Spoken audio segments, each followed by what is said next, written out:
Ambition is not greed. Ambition is an eager desire to achieve, an eager desire to get ahead in life, to do more for your family, to prosper in health, wealth, and relationships. Ambition is a powerful force. The power of ambition turns hopeful wishes into reality. It leads you on the right course to the good life. Legitimate ambition says, I only want something at the service of others, not at the expense of others. If it is your ambition to be great, you must first find a way to do so by serving others. If it is your ambition to be wealthy, you must first learn how to give.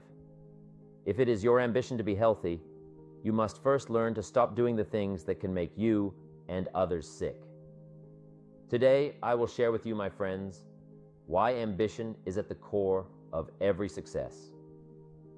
I encourage you to listen well and take notes on the information that is relevant to you. But remember, this is only the beginning. The insights you will learn from this program are seeds that have the capacity to lead to extraordinary achievement. My hope is that you will cultivate these ideas with your own imagination and creativity. Water them with your faith, intensify them with your activity, so that they will grow and bear fruit. I'm always intrigued with the challenge of trying to put into words the ideas that can make a difference in a person's life. And now I have the pleasure of sharing these ideas with you. Ambition is like a secret treasure for many people. Imagine it as a burning desire inside you, urging you to achieve something special. The dictionary describes it as a strong desire for distinction, power, or fame. But what does that really mean? Let's break it down. Now, think about the word eager. It's like when kids are super excited about their birthday parties. They can't wait to be the star of the show, receive lots of gifts, and eat way too much cake. Even grown-ups get eager about birthdays, unless they feel a bit awkward about the number of candles on the cake surpassing their accomplishments. Being eager isn't just about birthdays, though. It's like when you're thrilled to watch a ball game, see your kids perform in a dance recital, catch up with an old friend, or shop for a shiny new car. Eager feels like a burst of joy and anticipation. The problem is, living a better life requires more than just wishes. We've all heard people say, I wish I could lose a few pounds, especially after a big meal. But to make that wish a reality, we need a strong desire to exercise and eat better. Likewise, some wish they had more money to ease their financial pressures. But wishing won't change much unless it turns into a genuine desire for change. If we truly desire change, we need to take action instead of just wishing things were different. True ambition requires discipline. It's about having that inner voice saying, if I want something tomorrow, I need to start working on it today. Ambition is a daily commitment, not just a fleeting wish. But living ambitiously isn't easy. While some seem to have everything go their way, others struggle to make ends meet. The difference lies in ambition. It's about having dreams and goals that pull us forward, even when faced with obstacles. Dreams are powerful. They drive us, helping us overcome challenges. But for dreams to be effective, they need to be clear and vivid. Like the settlers who dreamed of a better life out west, we need to envision our future success to keep pushing forward. Being a dreamer means seeing the finish line while running the race, or hearing the cheers during a tough project. It's about being willing to endure discomfort until it becomes comfort, because that's how we achieve our dreams. Ambition has always been vital, even from the early days of America. Pioneers crossed the country with dreams of a better life, while figures like Ben Franklin inspired self-improvement through hard work and diligence. In the end, ambition is what separates those who thrive from those who merely survive. It's about turning wishes into desires and desires into actions. And with ambition, anything is possible. Now, in addition to these witticisms, Ben Franklin gave us 3 principles of success and ambition that have withstood the test of time. Number 1, Happiness doesn't come from big pieces of great success, but from small advantages hammered out day by day. What Mr. Franklin is saying here is that we must be happy with what we've got when we're in pursuit of what we want.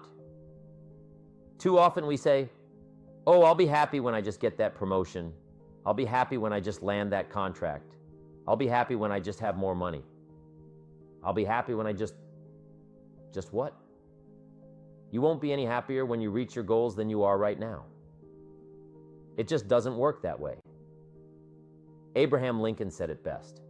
He said, "You'll be as happy as you make up your mind to be right now. Whether you're on your way, whether you've already gotten there, you'll be as happy as you make up your mind to be now, right now." Being happy on the way doesn't mean you can't aim for great things. After all, look at everything Franklin accomplished in his lifetime. It means that big achievements come one small advantage at a time. It means that you've got to enjoy the journey. It means that you must enjoy and take pride in your little accomplishments. It means enjoying who you are becoming in pursuit of your eager desire. Every day, every single day. Ben Franklin's second principle said that life is plastic. Within each of us is the power to mold ourselves and mold our environment. It is up to each of us to begin this molding process with a final product in mind, and it is within our power to work it and form it every minute, every day, every month, every year. By using your mind and your abilities and your attitude to work a little each day on molding your life, you'll soon see how magnificent your power is to gain those small advantages each day, the little steps it takes to build up to success. Principle number 3, success is a pleasure. Success is a pleasure. If what you are doing today isn't satisfying, gratifying, guess what? You're really not successful. If you are not fulfilled with what you are doing today, you cannot possibly be successful. It doesn't matter how many worldly possessions you may have, how many cars, how many toys, how much money. If you're not happy with your life as it is, you cannot be successful. Success means different things to different people. For a school kid, it might be getting a top score on a test. For a homemaker, it could mean having a happy family and a well-managed household. And for a professional, it might be closing a big deal or achieving recognition for their work. But one common trait among successful people is that they're happy with who they are and what they're doing. They feel content and satisfied with their lives. Success brings them joy. Take a moment to think about what you've accomplished today that makes it a successful day for you. It could be anything, big or small. Writing it down helps you recognize the good things that happen each day. Over time, you'll start to see patterns emerging. Developing this habit can guide you towards greater success and happiness. In short, Mr. Franklin shared 3 principles of success and ambition. Number 1, big achievements come one small advantage at a time, one step at a time, one day at a time. Number 2, you have the power to mold your life, to make it whatever you want, to shape it and reshape it. And number 3, success is measured through pleasure. This is the key one. Success is measured through pleasure. You've got to be happy along the way. You've got to learn to give yourself a pat on the back. Good job. You need to tell yourself, "I'm proud of me today." You've got to be happy. You've got to learn to enjoy the process. These ideas are really just common sense. They're practical. And William James, a renowned American philosopher and psychologist, agreed. He founded a philosophy called pragmatism, which means being practical. It's about testing the validity of an idea by its practical results. Instead of just accepting something, you question it and judge its usefulness based on what it can do for you. One of the questions William James tackled was, what does it mean to be successful? After much thought, he described success as a combination of 2 things. Firstly, it's having an inner ideal and following it persistently with courage. This means setting a goal and having the determination to achieve it, no matter what. It's about promising yourself that you'll keep going until you've reached your goal, even if it takes a long time. Step by step, piece by piece. You keep going until you get there. Until is a powerful word. It means you'll never give up and you'll keep growing and learning along the way. Secondly, success involves outer achievement related to that ideal. While this is important, William James realized that the inner aspect is actually more crucial. As long as you're working towards your inner goal or dream, you have the potential for success. But if you give up on your inner vision, true success becomes impossible. Success is personal, and it's about taking small steps towards your goal for however long it takes. Let's take a moment to think about this. When you start achieving your goals, step by step, you'll notice changes happening around you. Maybe they're small changes, things you might not even notice unless you're paying attention. For example, if you're used to staying up late and struggle to get up in the morning for work, try making a small change like going to bed half an hour earlier. Over time, you might find yourself waking up in a better mood, getting more done, and finding it easier to work with the people around you. It all starts with making one little change and building on it every day. You see, you can't change what's happening around you without first changing what's happening within you. When you start changing how you think, how you act, and how you treat others, life will start responding to you in a positive way. You can apply this to any part of your life, whether it's your career, your relationships, or your personal habits. Start by asking yourself, what small changes can I make today? Maybe it's as simple as smiling at someone in traffic, greeting your colleagues with enthusiasm, or spending quality time with your family instead of zoning out on the sofa. When you focus on making others happy and improving their day, you'll find that these small acts add up to something meaningful. And remember, you can't do it alone. Success is not a solo journey. Take the time to appreciate and thank the people who support you, whether it's your colleagues, your family, or your friends. A little gratitude goes a long way. So, as you work towards your goals, don't forget to show appreciation to those around you and go the extra mile for them. It's not just about achieving success. It's about building meaningful connections and making a positive impact on others along the way. Once you've made up your mind to set sail towards your goals, go for it with all your might and stay focused on your new course. Don't let worries about the challenges, obstacles, or negativity deter you. Ignore what others may say and keep your eyes fixed on your destination. Even when strong winds blow against you, if you stay committed to your path, they will ultimately propel you forward towards your dreams and aspirations. Your determination will carry you through the stormy weather. There are countless inspiring individuals whose experiences we can learn from today. People who have faced adversity and emerged victorious. They may be famous figures or ordinary individuals with extraordinary stories, perhaps even someone you know but haven't heard their tale. These are people who had a vision early on, pursued their ambitions relentlessly, and turned their dreams into reality.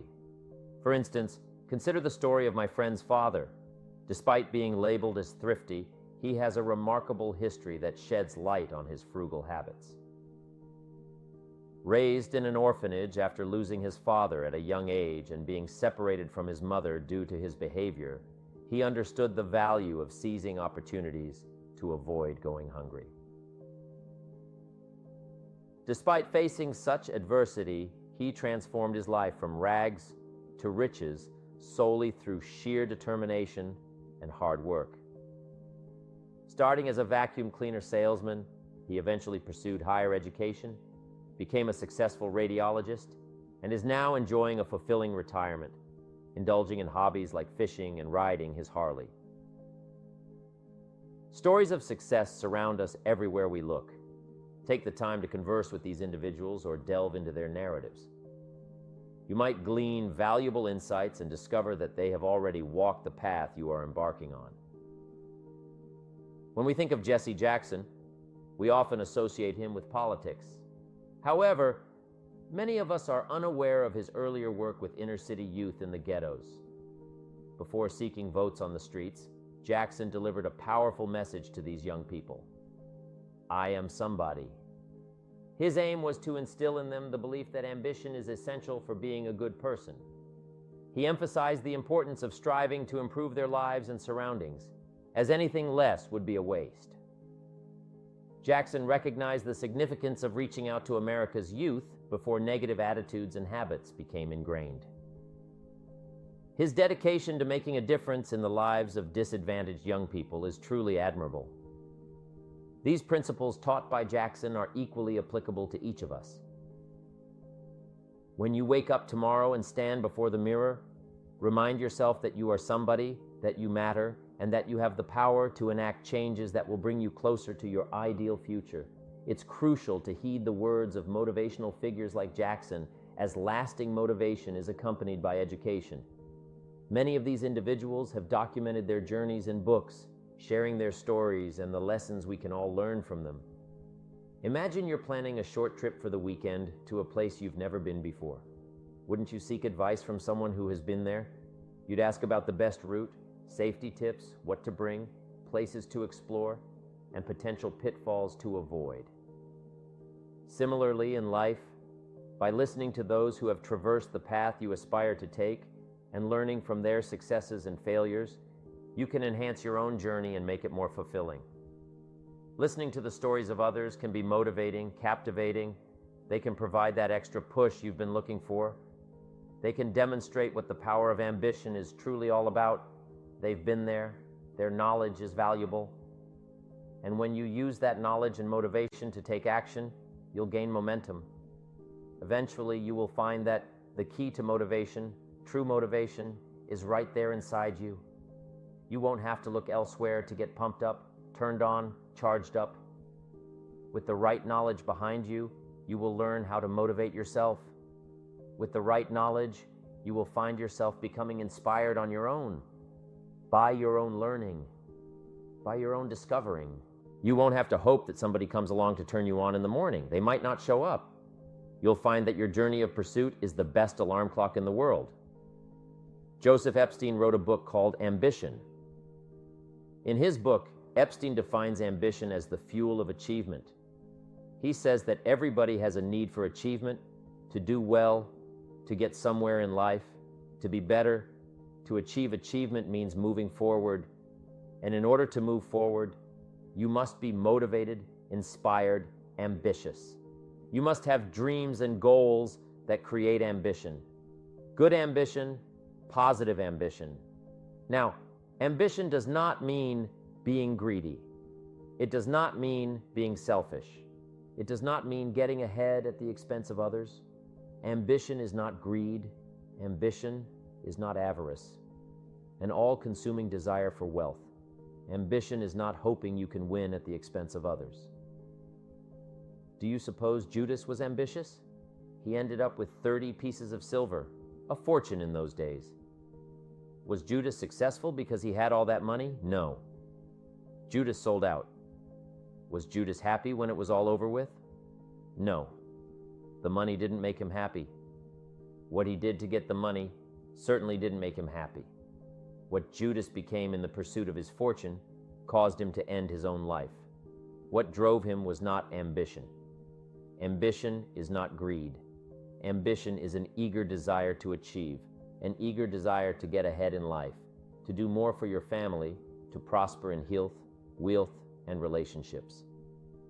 Now, desire does not always translate into ambition. Desire is what you want for yourself. A bigger house, a better car, a fatter bank account, a better life. I desire to have these things. Ambition is how you get there. Desire is sometimes healthy. Desire is sometimes unhealthy. Desire might say, I want the tallest building in town. The destructive side of desire might urge you to tear all of the other buildings down. I guess that's one way to do it. You might get away with tearing down the first one and maybe the second one. But in your desire to tear them all down, sooner or later, some guy is going to be standing out in front of his building saying, I'm on to you. Get out of here. And pretty soon, you're no longer known as a builder. You're known as a destroyer. Now, the second way to have the tallest building in town is to see it, dream it and plan it and put your team on it, work on it, go through all of the steps to get there, do it right, have the ambition to be the owner of the tallest building in town, and go through all of the right steps to get there. If you really want it and have the skills to do it and the patience to weather all of the storms, your ambition will lead you there. Having the ambition to do what it takes to get you where you want to go is good. Ambition is creative, and constructive ambition is an expression. It's something inside of you you want to express in a positive way. I'm sure you have dreams of accomplishing great things. Are you ambitious enough to realize these dreams? Are your dreams strong enough to pull you toward your future? Are they vivid enough to see the end result now? Are they worthy of doing until you get there? What are your reasons for creating these dreams?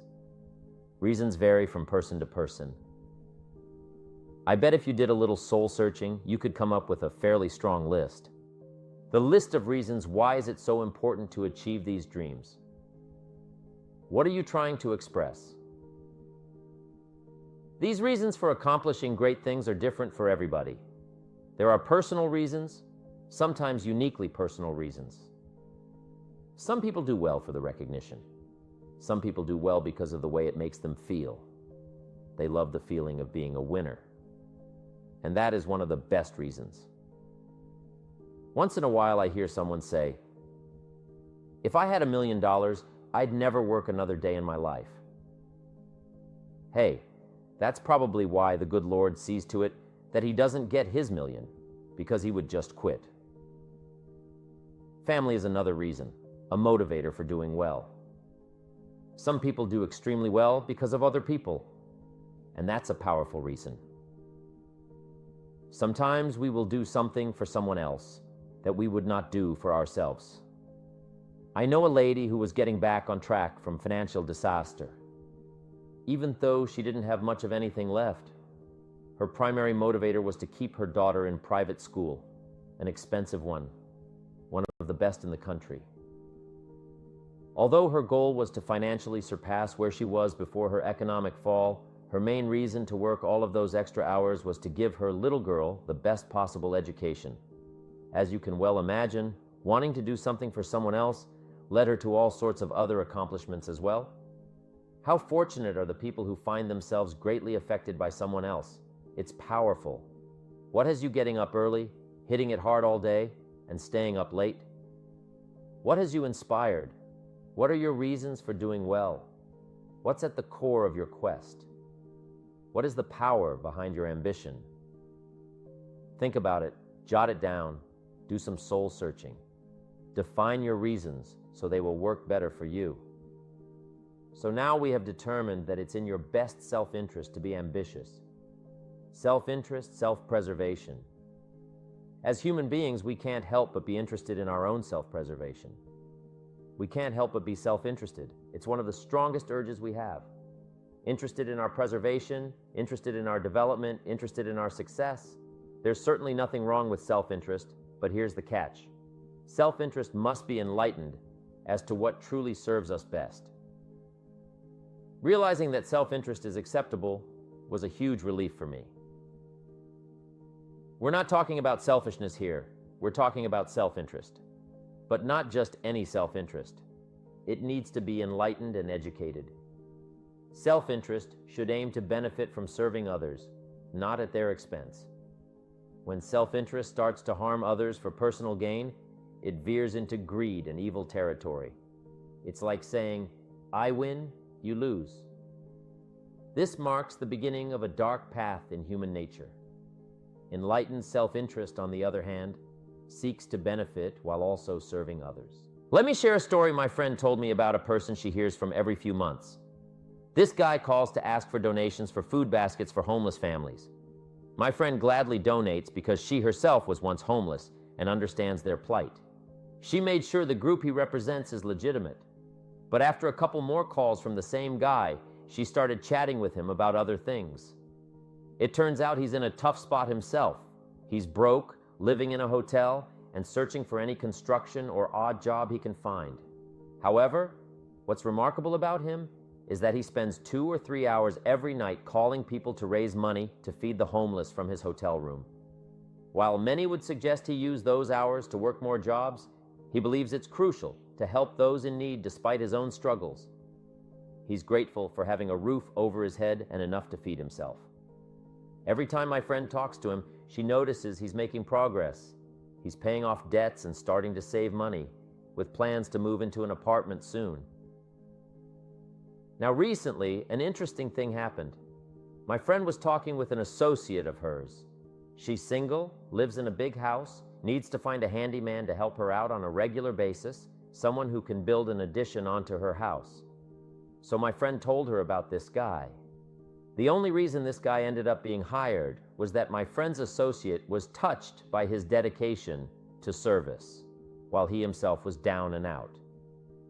Service, success at the service of others. Now, this guy isn't rich by any stretch, but through my friend's network, he now has constant work doing things around several people's houses, and now he's in a place of his own. And guess what he does every night? He's still making phone calls to get money to feed the homeless. What great character this man has. Enlightened self-interest leads to wealth. Self-preservation leads to poverty. Somebody says, well, I can't be concerned about other people. I have to pay attention to myself. Well, then you'll always have to. Somebody says, I can't be concerned about other people's bills. I've got enough worries trying to pay my own. Well, then you'll have to worry about them for the rest of your life.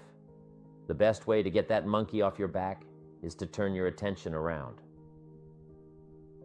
Once I understood some of this stuff, I'm telling you, it revolutionized my whole life. Now, self-interest is okay, yes, but here's what self-interest must be. If you truly want to be happy, it must be enlightened. It says, don't keep your attention on yourself. If you want your life to work out, well, turn your attention to others. In your own self-interest, be enlightened. Truly act in your own self-interest by making an investment in service to others. Next, if you wish to receive, there's nothing wrong with wishing to receive. It's part of self-interest. But here's the enlightened part. If you wish to receive, you must give. Some people say, if you give, it's gone. No, not if you're educated. If you're stupid, yes, it's gone. But if you're enlightened, chances are if you give, you've invested. And what do we expect an investment to do? Return. Get back what you put out? No. We expect it to return. Multiplied bigger, greater, better. My father taught me something valuable. Son, always do more than what you get paid for. Some might disagree with that, saying it could disrupt the system. But I know they're mistaken. Following my father's advice has been beneficial for me. Why? Because doing more than you're paid for is an investment in your future. If you're aiming for a big promotion, you can't just ask for it and expect it to happen. You have to demonstrate your worth in your current role. Stand out by exceeding expectations. When opportunities arise, your boss will notice your efforts and be more inclined to consider you for advancement. Doing more than you're paid for isn't just about the present. It's about investing in your future success. It's one thing to make a sale. I'm telling you, if you make a sale, you'll make a living. If you go beyond making the sale and serve people by keeping in touch, calling them before they call you, writing a thank you note. Sales will lead to multiple sales. You can make a fortune if the customer is well taken care of. People who are well taken care of will open doors you can't get through by yourself. All of us have found ways to make a living. What got interesting for me early on was to figure out ways to make a fortune. You'd say, well, Mr. Rohn, how would I deserve to make a fortune? It's easy. Render fortunes of service. People will do things you cannot believe. For people who give them good service, here's one of the greatest gifts you can give anybody. The gift of attention. In return, they will do extraordinary things for your career, take you by the hand, and lead you to more people than you could meet by yourself. Always do more than you get paid for. Next, in enlightened self-interest. Life responds to deserve, not need. Life was not designed to give us what we need. Life was designed to give us what we deserve. What we deserve. Once you understand that little life principle in your own self-interest, I'm telling you, it's life-changing. The ancient law does not go like this. If you knead, you will reap.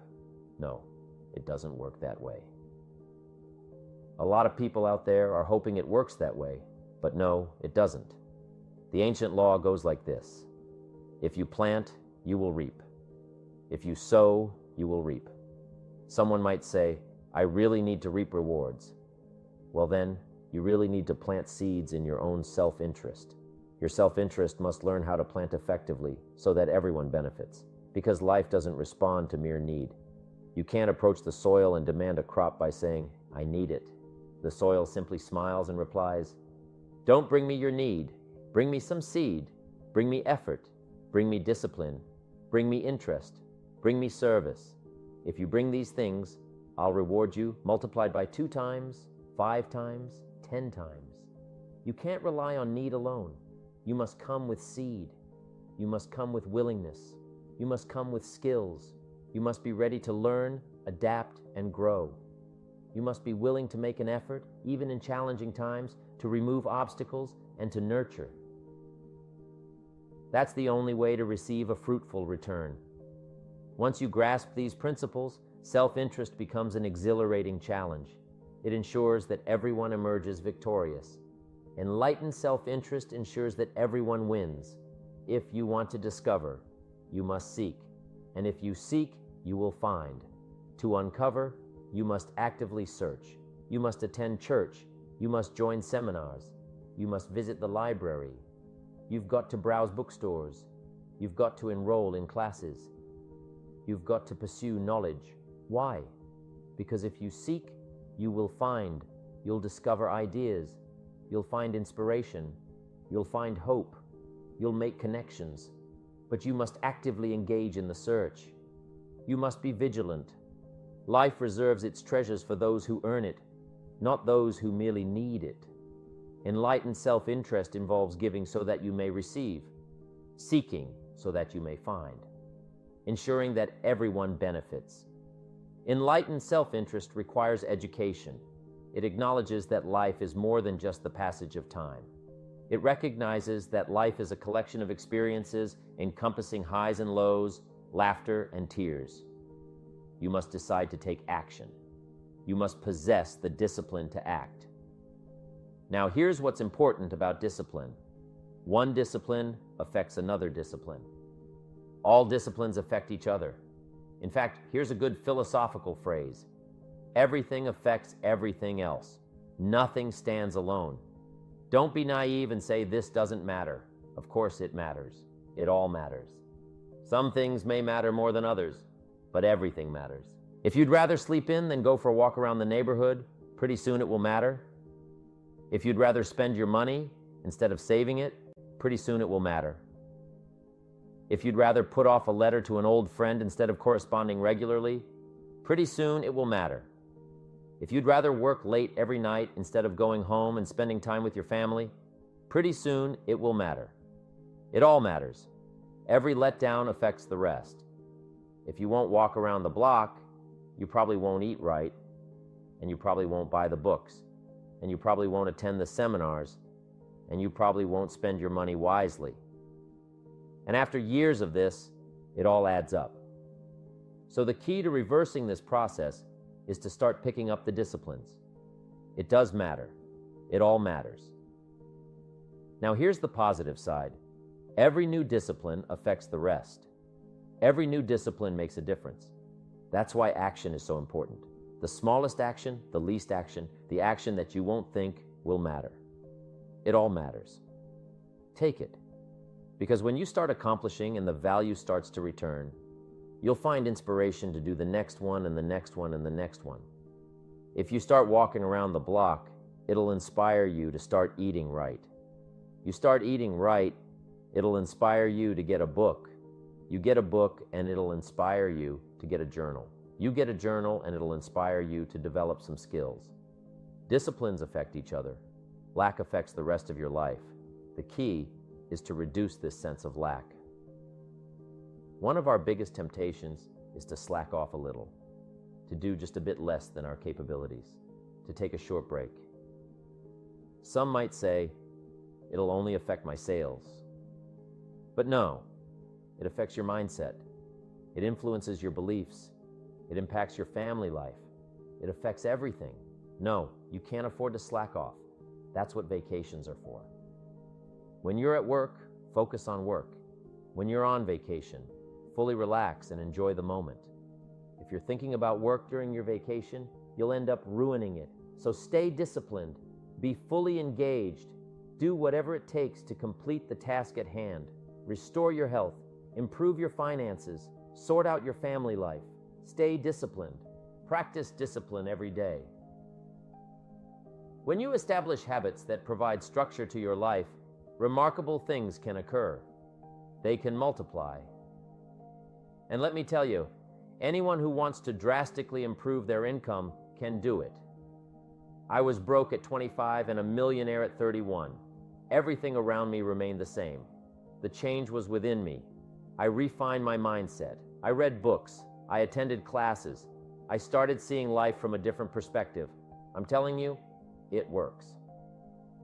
Now, there are 6 principles of building ambition that we will discuss as we go through this program.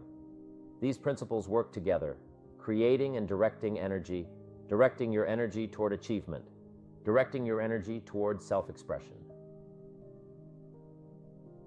Right now, we'll touch on the 6 principles in definition only, and later in the program, we'll get into each one separately. Here they are, the 6 principles of building ambition. Positive self-direction, knowing who you are and where you want to go, accumulating the knowledge and being prepared for opportunities that come your way. Self-reliance, taking responsibility for your own life, taking responsibility for whatever happens to you, knowing that what's happening in your life is the direct result of your activity, counting on you.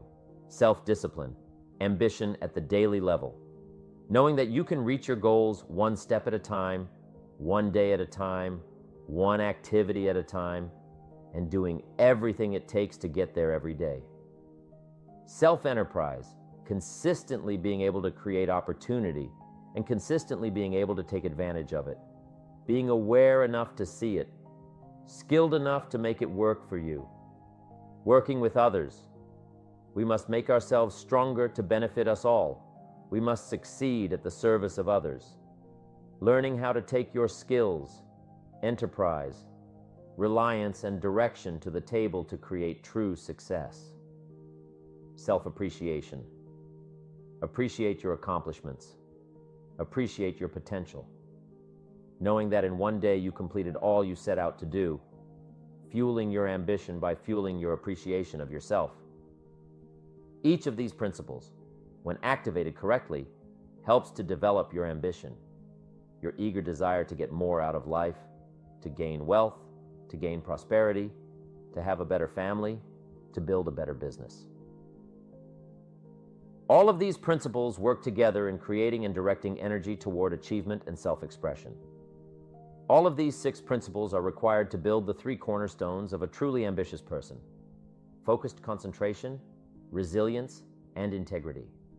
You'll know you have unlocked the power of ambition when these 3 qualities, the cornerstones, become words that best describe you. So when we continue, we'll get started with principle number 1, positive self-direction.